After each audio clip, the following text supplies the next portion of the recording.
30 वर्ष का ज्योति पुंज था, ज्ञान पुष्प का सुरभि कुंज था।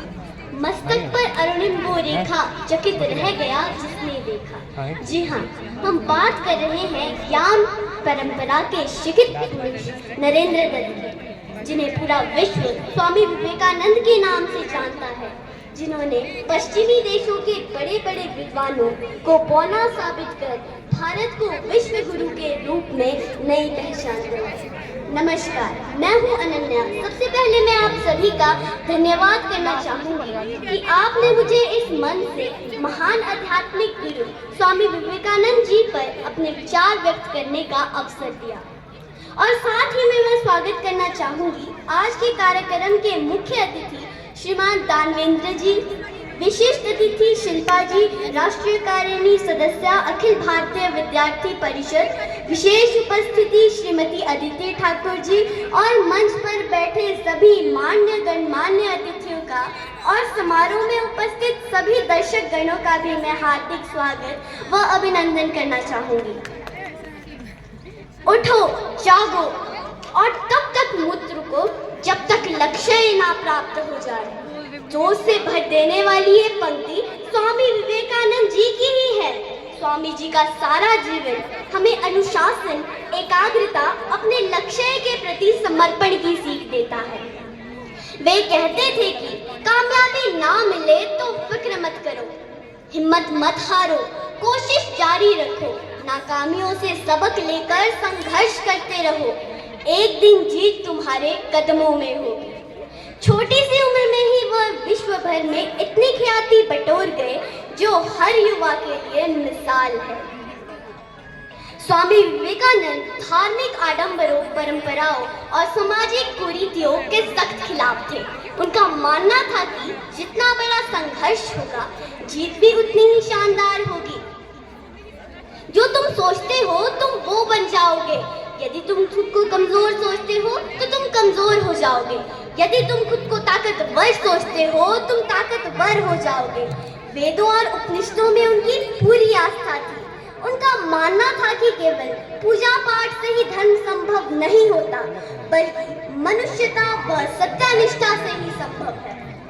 बात जब भी स्वामी जी की होती है तो अमेरिका के शिकागो के धर्म संसद में साल 1893 में दिए गए भाषण की चर्चा जरूर होती है। ये वो भाषण है जिसने पूरी दुनिया के सामने भारत को एक मजबूत छवि के साथ पेश किया। उन्होंने अपना भाषण लेडीज एंड जेंटलमैन की जगह अमेरिका के भाइयों और बहनों के संबोधन से शुरू किया ही था कि पूरे हॉल में 2 मिनट तक तालियां बजती रही। उस दिन से भारत और भारतीय संस्कृति को दुनिया भर में पहचान मिली। अमेरिका समेत पूरी दुनिया जान गई कि भारत आध्यात्मिक ज्ञान से कितना समृद्ध देश है। जब ब्रिटिश सरकार अपने खजाने भरने के लिए भारत की अस्मिता और गौरव को दिन रात लूट रही थी, अंग्रेज जानते थे कि भारत में आस्था, ज्ञान और स्वाभिमान की जड़ें कितनी गहरी हैं। उन्हें आभास था कि बिना संस्कृति की जड़ काटे भारत को ज्यादा दिनों तक गुलाम बनाए रखना संभव नहीं होगा। लॉर्ड मैकाले की वो बात तो आपको याद ही होगी। भारतीयों में हीन भावना भर दो, उन्हें विश्वास दिला दो कि उनकी संस्कृति पिछड़ी हुई है, परंपराएं और मान्यताएं खोखली हैं। यहाँ तक कि भारतीयों का पहनावा, उनका खान पान, बोली भाषा सब बेकार है। उन्हें अगर आगे बढ़ना है तो अंग्रेजों के पच्चीनों पर चलना चाहिए। भारत में एक ऐसी नस्ल पैदा कर दो जो देखने में भारतीय हो लेकिन अंदर से अंग्रेजियत कूट कर भरी हो। अंग्रेजी का यही अंधा मुंह इन्हें सदियों सदियों तक हमारा गुलाम बनाए रखेगा और भारत में ब्रिटिश राज का सूर्य कभी अस्त नहीं होगा।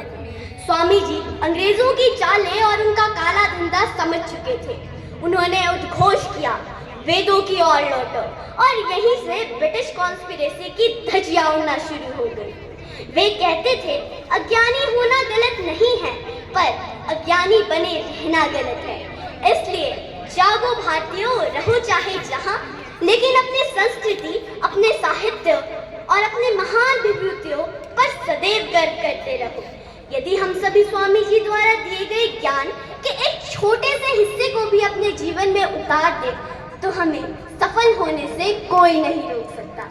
अंत में मैं स्वामी विवेकानंद जी को चंद पंक्तियां समर्पित करना चाहूंगी।